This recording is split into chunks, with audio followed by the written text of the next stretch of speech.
বন্ধুরা, আপনারা কি জানেন যে সরস্বতী পুজোর দিন এই সময় বলা সকল প্রার্থনা, সকল মনের ইচ্ছা মা পূর্ণ করেন? হ্যাঁ বন্ধুরা, মা সরস্বতীকে বাণী ও বিদ্যার দেবী বলা হয়। মা সরস্বতীর আশীর্বাদেই আমরা কথা বলতে পারি। তাই এর জন্য বাড়ির বড়রা আমাদের বলেন যে কখনো কারোর ব্যাপারে আমাদের খারাপ বলতে নেই, কারণ এই পৃথিবীতে বহু মানুষ কথাও বলতে পারে না। তাই আপনি খুবই ভাগ্যবান। বন্ধুরা, মা সরস্বতী হলেন ভগবান ব্রহ্মাদেবের শক্তি স্বরূপা। তাই সৃষ্টির সমস্ত জ্ঞানের দেবী হলেন তিনি। একটি অ্যাটম থেকে শুরু করে সমস্ত ইউনিভার্সের নলেজ মা সরস্বতীর কাছে। তাই জীবনে সফলতা প্রাপ্ত করার জন্য মায়ের আশীর্বাদ নেওয়াটা খুবই দরকার। তাই বন্ধুরা, প্রত্যেক বছর বসন্ত পঞ্চমীতে মায়ের আরাধনা করা হয়। সমস্ত ভক্তরা মায়ের আশীর্বাদ প্রাপ্ত করার জন্য সকাল সকাল ঘুম থেকে উঠে গায়ে হলুদ লাগিয়ে স্নান করে মায়ের আরাধনা করে। কারণ যাদের মাথার ওপর মায়ের হাত রয়েছে তাদের মুখ দিয়ে বেরানো প্রত্যেক শব্দ সবাই মন দিয়ে শোনে। ফলে চাকরি বা ব্যবসায় তাদের কখনো থেমে থাকতে হয় না, সহজেই তারা সফলতা অর্জন করে। যে কোনো মানুষকে তারা কথার মাধ্যমেই বশ করে ফেলতে পারে। ফলে জীবনে সে মান সম্মান, টাকা পয়সা এই সব কিছুই প্রাপ্ত করে। তো চলুন বন্ধুরা, এবার আমরা জেনে নিই যে সেই গুপ্ত সময়, যেই সময় আপনাদের সকল মনস্কামনা মাতা পূর্ণ করবেন। বন্ধুরা, শাস্ত্র অনুসার ব্রহ্ম মুহূর্তের ঠিক আগে রাত 3:10 থেকে 3:15 অবধি সময় খুবই উত্তম বলে মানা হয়। শাস্ত্র অনুসার এই সময় মা সরস্বতী আমাদের জীবেতে নিবাস করেন। তাই সরস্বতী পুজোর দিন এই সময় যদি আপনি মাকে নিজের মনস্কামনা বলতে পারেন তো অবশ্যই আপনার সকল মনস্কামনা মা পূর্ণ করবেন। আর যারা পড়াশোনা করেন তারা অবশ্যই সেই দিন গায়ত্রী মন্ত্র জপ করবেন। আর সেই মন্ত্রটি হল ওং ভূর্ভুবঃস্বঃ তৎসবিতুর্বরেণ্যং ভর্গো দেবস্য ধীমহি ধিয়ো যো নঃ প্রচোদয়াৎ। বন্ধুরা, আপনারা এই মন্ত্রের 11, 21, 51 বা 101 মালা জপ করবেন। একটি মালা অর্থাৎ 108 বার জপ। পরিষ্কার জামা কাপড় পরে স্নান করে আসনে বসে এই মালা জপ করবেন।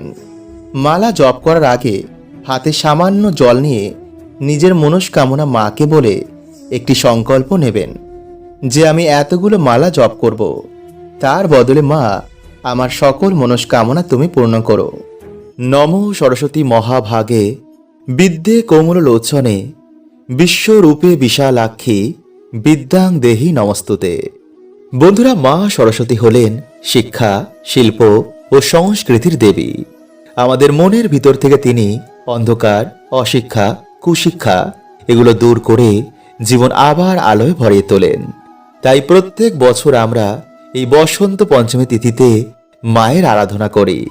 তাই বন্ধুরা, 2024 সালে মা সরস্বতীর পুজো পড়েছে আগামী 14 ফেব্রুয়ারি, পয়লা ফাল্গুন বুধবার, এবং শ্রী পঞ্চমী বা বসন্ত পঞ্চমী শুরু হচ্ছে আগামী 13 ফেব্রুয়ারি মঙ্গলবার দিন রাত্রি 8:13 থেকে পরের দিন 14 ফেব্রুয়ারি সন্ধে 6:05 পর্যন্ত। ফলে উদয়া তিথি অনুসারে এবছর বসন্ত পঞ্চমী বা সরস্বতী পুজো হবে আগামী 14 ফেব্রুয়ারি বুধবার দিন, এবং পুজোর সব থেকে শুভ সময় হচ্ছে আগামী 14 ফেব্রুয়ারি সকাল 7:01 থেকে দুপুর 12:35 মধ্যে। তাই এই সময়ের মধ্যেই কিন্তু বন্ধুরা আপনারা বাড়িতে মায়ের পুজো অর্চনা দেবেন। তাই বন্ধুরা, এই দিন আপনারা সকালে ঘুম থেকে উঠেই এই কাজটি কিন্তু একদম করতে ভুলবেন না। এবং এই খাবারটি বন্ধুরা এই দিনে আপনারা অবশ্যই একটু হলেও মুখে দিতে ভুলবেন না, কারণ এই কার্যটি বন্ধুরা সরস্বতী পুজোর দিন আমাদের সবাইকেই করতে হয়। এতে আমাদের জীবন থেকে দুর্ভাগ্যে নাশ তো হবেই এবং সৌভাগ্যের আগমন হবে। তাই চলুন বন্ধুরা, এবার আমরা জেনে নিই যে আজ রাত থেকে এবং কাল সকাল অবধি আপনারা কোন কাজগুলি করবেন। তাই বন্ধুরা, ভিডিওটি একটি লাইক করে কমেন্টে আপনারা বলুন জয় মা সরস্বতীর জয়। তাই বন্ধুরা, আজ রাতে কিন্তু আপনারা ভুলেও আমিষ খাবেন না, এবং ব্রহ্মচর্য পালন করবেন। বিশেষ করে যারা মা সরস্বতীর কৃপা প্রাপ্ত করতে চান, যারা অঞ্জলি দেবেন, তারা অবশ্যই করবেন। নাম্বার 2, বন্ধুরা কাল সকাল সকালই আপনারা ঘুম থেকে ওঠার চেষ্টা করবেন এবং ঘুম থেকে উঠেই আপনারা মাটিতে পা দেওয়ার আগে এইভাবে নিজের হাতের তালু দেখে আপনারা মা সরস্বতীর এই মন্ত্রটি 3 বার বলবেন। আর সেই মন্ত্রটি হচ্ছে বন্ধুরা, নম সরস্বতী মহাভাগে বিদ্যে কোমল লোচনে বিশ্বরূপে বিশালাক্ষী বিদ্যাং দেহি নমস্তুতে। বন্ধুরা এটি বলার পর আপনারা মাকে হাত জোড় করে বলবেন, ও মা, তুমি আমাদের পরিবারের ওপর সারা বছর কৃপা করো, আমাদের বিদ্যা বুদ্ধি দাও, আমাদের পরিবারকে তুমি সারা বছর সমস্ত বিপদ আপদ থেকে রক্ষা করো, যাতে সর্ব কাজে আমরা সফলতা প্রাপ্ত করি। এবং বন্ধুরা যারা আপনারা বাড়িতে পড়াশোনা করছেন এবং যদি আপনাদের বাড়িতে কেউ পড়াশোনা করে বা চাকরি করছে, তাদেরও কিন্তু বন্ধুরা এইভাবে মা সরস্বতীর আশীর্বাদ নেওয়াটা কিন্তু অবশ্যই দরকার। নাম্বার 3, বন্ধুরা এই দিন পুজোর পর আপনারা বা স্নান করে আসার পর আপনারা গায়ত্রী মন্ত্র 11 বার জপ করবেন। কারণ বন্ধুরা এই দিনেই মা সরস্বতী আমাদের জীবেতে নিবাস করেন। তাই এর জন্য বলা হয় যে এই দিনে কারো অভিশাপ ভুলেও নিতে নেই, কারোর ওপর রাগ করতে নেই। এই সময় যতটা পারা যায় মা সরস্বতীর কাছে নিজের মনোবাসনা বলা উচিত। নাম্বার 4, বন্ধুরা হলুদ ও সাদা রং মানা হয় মা সরস্বতীর অত্যন্তই প্রিয়। তাই এই দিনে হলুদ ফুল, হলুদ রঙের প্রসাদ মাকে অবশ্যই দেবেন, যেমন কেশর হালুয়া, লাড্ডু, মালপোয়া, খিচুড়ি, ক্ষীর, রসগোল্লা, গুড় ও মূলো। তাই বন্ধুরা এই দিনে আপনারা এই খাবারগুলোর মধ্যে যে কোনো একটি খাবার অন্তত অবশ্যই গ্রহণ করুন। এতে সারা বছর আপনাদের ওপর মায়ের কৃপা বিরাজ করবে।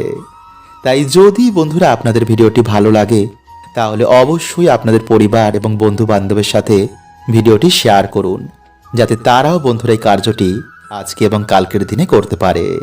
তাই বন্ধুরা যদি আপনি মায়ের শ্রদ্ধা মনে পুজো করেন এবং বাড়িতে যদি এই একটি গাছ লাগাতে পারেন, তো অবশ্যই আপনার জীবন খুশিতে ভরে উঠবে।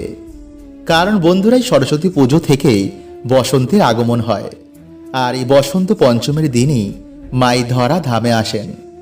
কারণ বন্ধুরাই বসন্ত পঞ্চমীর দিন ভগবান শ্রীকৃষ্ণের গোলক ধাম থেকে মাতা সরস্বতীর রূপে তিনি ব্রহ্মপুরীতে আবির্ভাব হন। বন্ধুরা মাতা সরস্বতীকে 4টি বেদের মাতাও বলা হয়। আমি আপনি যে কথা বলছি, যে শব্দ আমরা কান দিয়ে শুনতে পাচ্ছি, তা সবই মা সরস্বতীর কৃপায়। এর জন্যই মাকে বাগ দেবীও বলা হয়। সায়েন্সের মতেই সৃষ্টি ধ্বনি থেকে উৎপন্ন হয়, যাকে বিগ ব্যাং বলা হয়, আর এই ধ্বনি হলো মা সরস্বতী। তাই বন্ধুরা আজকের ভিডিওতে আমরা জানব যে পুজোতে কিছু ভুল আমাদের জীবনে উন্নতির পথে বাধা হয়ে দাঁড়ায় এবং কোন গাছটি বাড়িতে লাগালে জীবনে আপনি উন্নতি করবেনই। তাই অবশ্যই বন্ধুরা ভিডিওটা পুরো দেখুন আর কমেন্টে লিখুন জয় মা সরস্বতী। নাম্বার 1, পুজোর আগের দিন বা পুজোর দিন ভুলেও আপনারা মাছ, মাংস বা কোনো আমিষ জাতীয় খাবার একদম খাবেন না। মায়ের স্মরণে আপনারা মায়ের ভোগ বা নিরামিষ আহার গ্রহণ করবেন এবং অবশ্যই মায়ের পুজোয় পলাশ ফুল ও শাকালু দেবেন। যারা পড়াশোনা করেন তারা অবশ্যই তাদের একটি বই মায়ের চরণে রাখবেন। নাম্বার 2, অনেক বাড়িতে মায়ের পুজোতে মোমবাতি জ্বালানো হয়, কিন্তু এমনটা ভুলেও করবেন না। এর বদলে আপনারা বাড়িতে প্রদীপ জ্বালাবেন, এতে মা খুবই প্রসন্ন হন। নাম্বার 3, এই দিন ভুলেও কিন্তু বন্ধুরা চুল, দাড়ি, নখ একদম কাটবেন না এবং কোনো রকম সেলাই জাতীয় কার্য ভুলেও করবেন না। এছাড়া কোনো ধরনের গাছপালা একদম কাটবেন না, কারণ এই দিন বন্ধুরা বসন্তের আগমন হয়। তাই ভুলেও বন্ধুরা এইসব করে জীবনে অভিশাপ নেবেন না।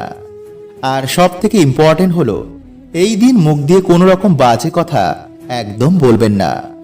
কারণ মনে এই দিন ভুলেও দুঃখ দেবেন না, কারণ বন্ধুরা এই দিন মা সরস্বতী আমাদের জীবেতে নিবাস করেন।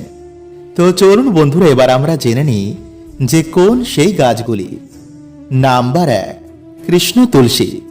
বন্ধুরা, বাড়ির উত্তর পূর্ব দিকে কাল পারলে অবশ্যই একটি কৃষ্ণ তুলসী গাছ লাগাতে ভুলবেন না, কারণ তুলসী আমাদের বাড়ি থেকে বাস্তুদোষ ও নেগেটিভ এনার্জি দূর করে। আর সব তুলসীর মধ্যে কৃষ্ণ তুলসী পাতা পুজোয় ব্যবহার করা খুবই ভালো। নাম্বার 2, ধনে গাছ। বন্ধুরা, রাতের বেলা ধনে ভিজিয়ে রেখে এই সরস্বতী পুজোর দিন তা কোনো জায়গায় বা একটি টপে ছড়িয়ে দিন। যখন বীজ থেকে গাছ বেরোবে তখন আপনার বাড়িতে সুখ শান্তিতে ভরে উঠবে। হরে কৃষ্ণা। ওম নমঃ শিবায়।